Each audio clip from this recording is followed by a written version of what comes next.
Welcome to Kenton's videos. Enjoy the video. You begin by launching Wobbly Life on the primary profile. This loads the game world and core services.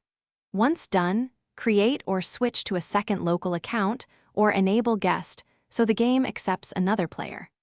Make sure both controllers or input devices are connected and recognized by your system before continuing, because the game only activates split screen when it detects separate inputs. This initial step prevents controller conflicts and readies the UI for adding the second player.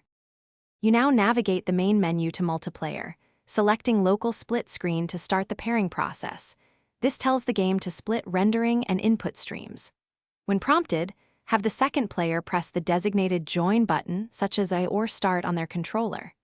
If the game offers player order, camera zoom, or input mapping options, adjust them now so each view is comfortable and controls don't overlap. Doing this here avoids mid-game interruptions and keeps movement, interaction, and UI consistent. You finish by confirming both players are visible, can move, interact, and see separate camera panes, then load your save or start a session.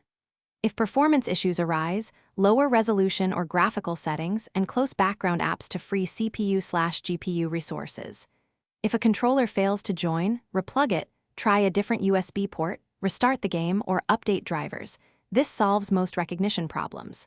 Finally, make sure both players understand basic controls so you don't pause the session for calibration.